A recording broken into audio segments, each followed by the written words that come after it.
এই অল্প ছোটখাটো জিনিস নিয়ে বেশি চিন্তা করে সময় নষ্ট করার সময় নেই, সুযোগ নেই। So over thinking should be avoided. তো উদাহরণ দিই যে তুমি ইন্টারমিডিয়েট পাশ করার পরে বিশ্ববিদ্যালয়ে ভর্তি হবে। এখন কোথায় ভর্তি হবে, তোমার সামনে অপশন আছে অনেকগুলো, কিন্তু তুমি অ্যাপ্লাই কোথায় করবে এই চিন্তা করতে করতে যদি ডেডলাইন ওভার হয়ে যায় তাহলে তার কাজ হবে না। ডেডলাইনের মধ্যেই চিন্তা করতে হবে। How much time should you spend, you should know কতটুকু আমি কতটুকু সময় ধরে চিন্তা করা দরকার, চিন্তা করে সিদ্ধান্ত নেওয়া দরকার, বাট কতক্ষণ আমি চিন্তা করবো, লিমিট থাকা দরকার, otherwise you will miss many things. তাহলে ওভার থিঙ্কিং দরকার, but overthinking should be avoided. তারপরে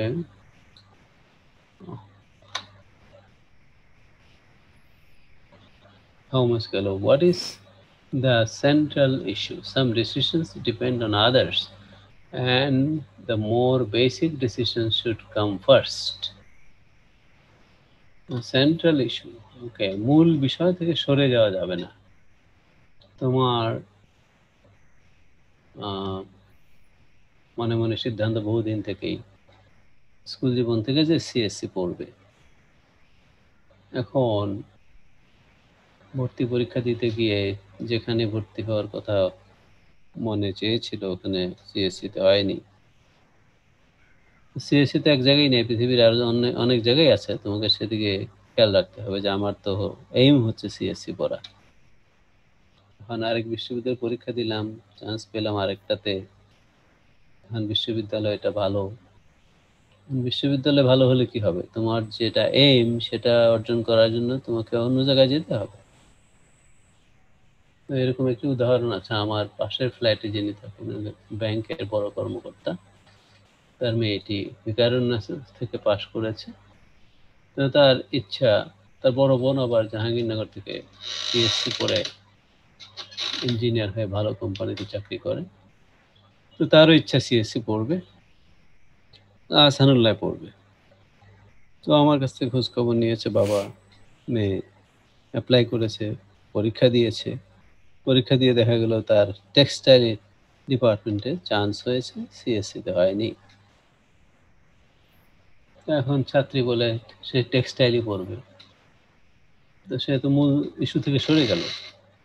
what is the central issue, central issue থেকে সরে গেল। সিদ্ধান্ত নেওয়ার ক্ষেত্রে this is not good.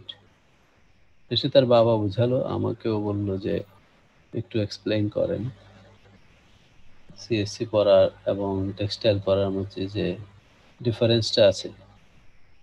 Textile পরে তোমাকে ফ্যাক্টরিতে যেতে হবে, ফ্যাক্টরিতে আগুনে কাজ হচ্ছে, এই শ্রমিকরা কাজ করছে, you have to supervise sometimes. If you are not in teaching you have to work in a factory. ফ্যাক্টরিতে টেক্সটাইলের ফ্যাক্টরি একরকম আর কম্পিউটারের ফ্যাক্টরি আরেক রকম। কম্পিউটারে এসিতে বসেও কাজ করা যায়, ফ্যাক্টরিতে না গেলেও চলে। এ ধরনের কতগুলো পয়েন্ট নিয়ে তার সাথে আলোচনা করা হলো। তারপরে she becomes convinced. Then she studied at UIU. Now she is an engineer. She is working in a very good company. Anyway, তো সেন্ট্রাল ইস্যু থেকে সরে যাওয়া যাবে না, তোমার মূল বিষয় থেকে সরে যাওয়া যাবে না, মূল বিষয় সামনে রেখে সিদ্ধান্ত নিতে হবে। ডানে বায়ে অনেক প্রলোভন থাকবে। তার কাছে ক্যাম্পাস পছন্দ হয়েছিল আহসানুল্লাহ। ক্যাম্পাস তার জীবনে কি ভূমিকা করবে, সাবজেক্ট কি পড়ছে সেটা ব্যাপার। আর যদি তার এমই থাকতো আমি টেক্সটাইল পড়বো, টেক্সটাইল পরে বিদেশ যাবো, পিএইচডি করবো, সেটা অন্য ব্যাপার ছিল। তাহলে is there anything that might have negative effect on my decision, এটাও চিন্তায় আসতে হবে প্রথম ধাপেই, যে ঠিক আছে আমি এটা পড়বো, নেগেটিভ ইফেক্ট কি হতে পারে।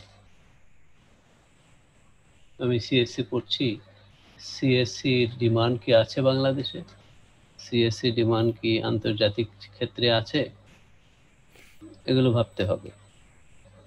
যদি দেখা যায় যে নাই, তাহলে তো নেগেটিভ। এখন সিদ্ধান্ত নেওয়া ঠিক হবে কিনা ভেবে চিন্তে সিদ্ধান্ত নিতে হবে। thinking about whether there is anything in the current situation that might affect one's subjectivity is important. যে কোনো সিদ্ধান্ত তুমি ভারতে বেড়াতে যাবে, তো টিকিট কাটার আগে তোমাকে তো ওই ভারতের যে জায়গায় বেড়াতে যাবে, কাশ্মীর খুব সুন্দর দেখতে যাবে, তো কাশ্মীর মারামারি আছে, সে মারামারি আছে কিনা সেটা তোমাকে আগে থেকে বুঝতে হবে, ওটা নেগেটিভ ইফেক্ট। তো এইরকম প্রত্যেক ক্ষেত্রে নেগেটিভ কিছু আছে কিনা ভেবে চিন্তে সিদ্ধান্ত নিতে হবে। তাহলে প্রথম ছিল থিঙ্কিং জেনারেলি, সাধারণভাবে চিন্তা করতে হবে কিভাবে আমি সিদ্ধান্ত নেব, আমি ডেলিগেট করবো না অন্যের উপর আমার দায়িত্ব, আমার সিদ্ধান্ত নেওয়ার ভার দিব কিনা, কতটুকু সময় ব্যয় করব, তারপরে মূল বিষয়টা কি, আমি আমার মূল সিদ্ধান্ত, মূল এইম কি, এবং মূল এইমের মধ্যে কোনো নেগেটিভ ইফেক্ট আছে কিনা, এগুলো প্রথম ধাপেই চিন্তা করতে হবে। দেন সেকেন্ড ধাপ or second strategy কৌশল is doing some research. Doing some research মানে ইনফরমেশন গ্যাদারিং করে গবেষণা করা মানে গভীরভাবে চিন্তা করা। Information usually helps us in making better decisions. So we can start by doing some research, like finding out whether other people have been in a similar situation, and we can learn from them.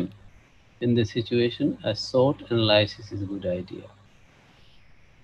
তুমি CSC পড়ছো, CSC পড়াকালীন সময়েই তোমার তো একটু যোগাযোগ থাকতে হবে যারা পড়েছে তারা কোথায় আছে, তারা কি করছে, তাদের ভবিষ্যৎ ভালো হয়েছে কিনা, তারা এস্টাবলিশড হয়েছে কিনা, এই সমস্ত ইনফরমেশন তোমার এখন থেকেই তোমার কানে আসা উচিত, জানার চেষ্টা করা উচিত।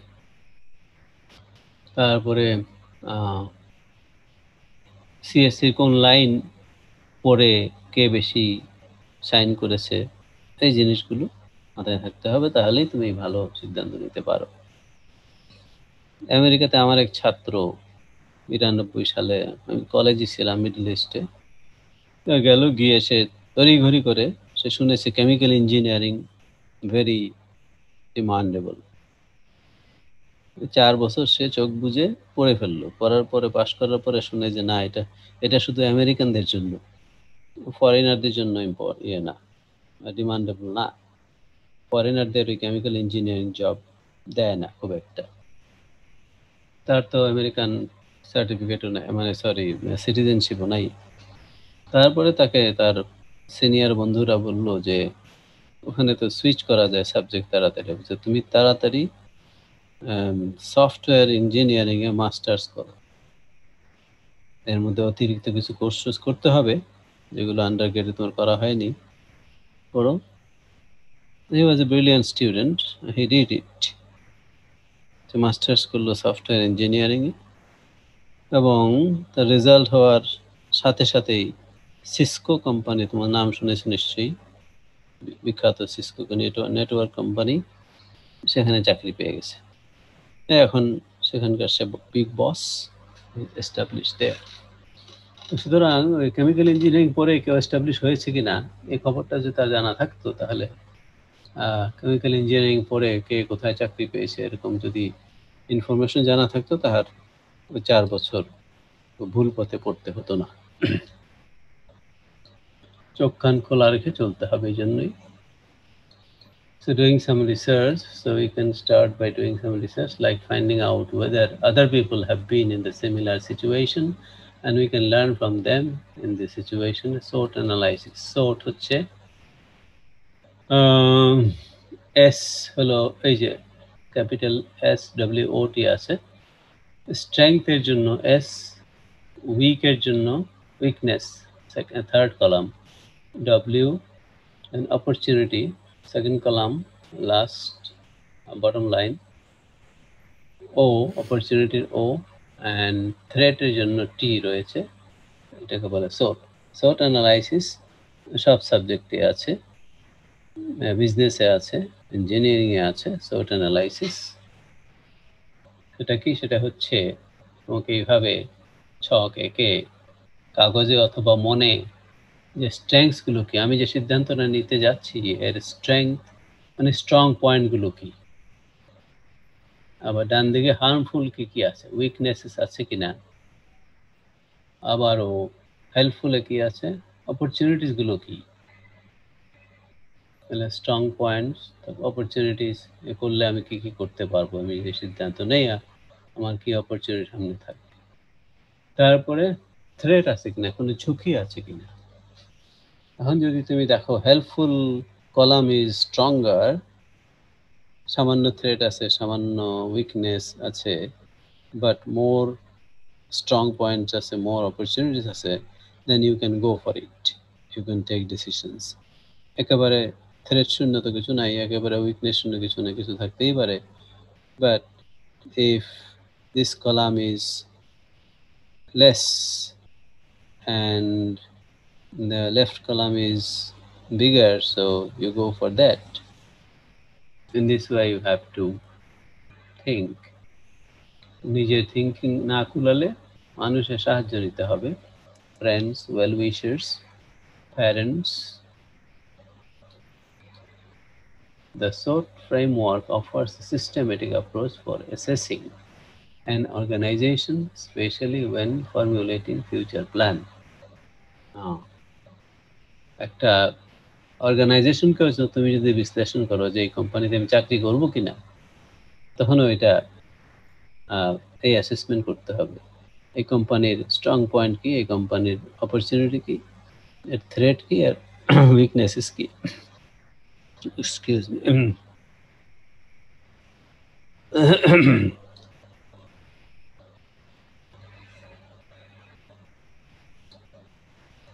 এরপরে ক্লাস আছে। Hello, Yes, sir. Yes, sir. 9:40 class 9:40 নাকি? Yes, sir. তাহলে আমাদের বেশি সময় নেই, আরেকটা পয়েন্ট আলোচনা করে শেষ করে দেবো। It's already 9:33. Coming up with a list of options.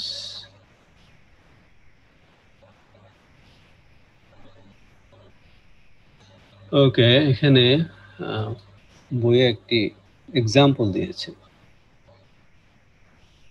Example দিয়েছে এরকম যে তোমরা ইঞ্জিনিয়ারিং পাস করে you are looking for jobs, তোমার সামনে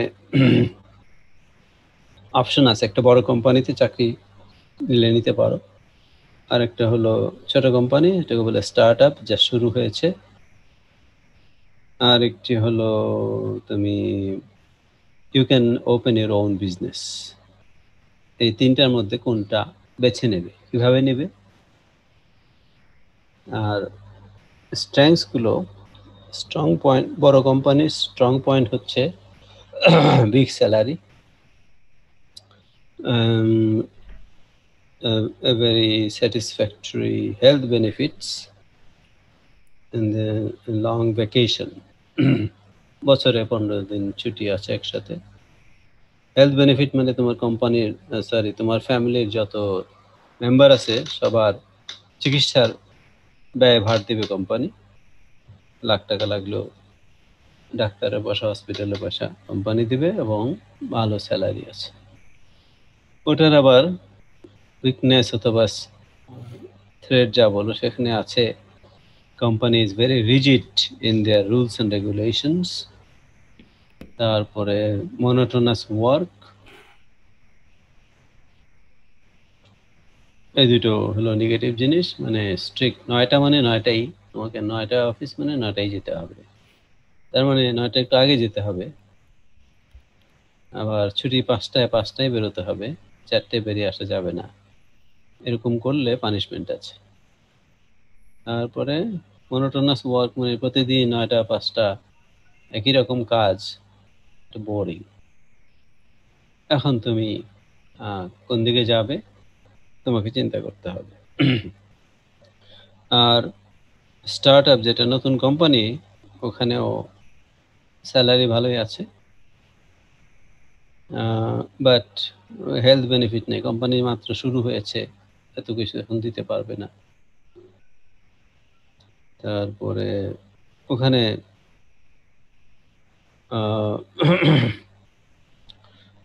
অ্যাডভান্টেজ আরেকটা হচ্ছে, তুমি একটা নতুন কোম্পানিতে গিয়েছো, ওই কোম্পানিকে দাঁড় করানোর দায়িত্ব তোমার। ওখানে একটা এক্সাইটমেন্ট আছে যে হ্যাঁ, আমার হাতে এই কোম্পানি দাঁড়াবে যদি সাকসেসফুল হও। আচ্ছা, তাহলে স্যালারি ভালো আছে, তোমার কাইন্ড অফ আনন্দ আছে, এক্সাইটমেন্ট আছে। আর মাইনাস পয়েন্টে আছে, তোমাকে ট্রাভেল করতে হবে কোম্পানির বিভিন্ন জেলায়, কোম্পানির কাজে। তারপরে বস ইজ ডিমান্ডিং, বস যে কোনো সময় বলতে পারে যে হ্যাঁ, আজকে 5টা পর্যন্ত অফিস, আজকে 7টা পর্যন্ত থাকতে হবে, because this is a growing company, কোম্পানিটা থাকতে হবে, you can not say no. তো এইভাবে কোনোদিন হয়তো ছুটির দিনও ডাকতে পারে। এই কাজ আছে কোম্পানির বৃদ্ধির জন্য, কোম্পানির সমৃদ্ধির জন্য। এখন দুটো অপশন গুলো। তৃতীয় অপশন হলো you can open your own business, software business, hardware business করতে পারো। এখানে তোমার আনন্দ আছে, এক্সাইটমেন্ট আছে, নিজেই নিজের বস, কেউ তোমার উপর বসগিরি করবে না, স্বাধীনতা আছে। আর কোম্পানি ভালো চললে প্রফিট তো সব তোমারই। নেগেটিভ হচ্ছে তোমাকে হয়তো ব্যাংক থেকে লোন নিতে হবে, তোমার 1 কোটি টাকা আছে, আরো 1-2 কোটি টাকা নিতে হবে ব্যাংক থেকে। আরেকটা হলো তুমি ইনএক্সপিরিয়েন্স, তোমার অভিজ্ঞতা নাই ব্যবসা করে।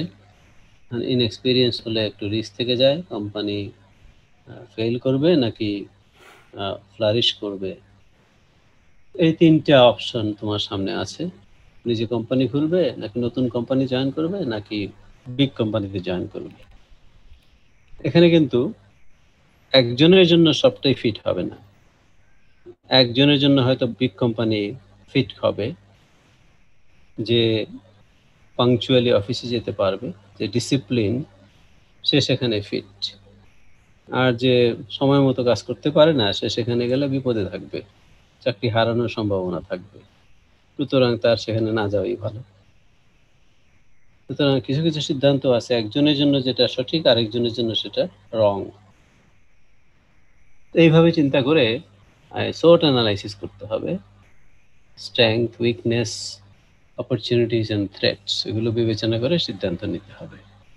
So it is almost 40. Let us finish here. We will discuss in the rest part of this lesson in the next class. Okay. 8 জন ছিলে আজকে। Okay.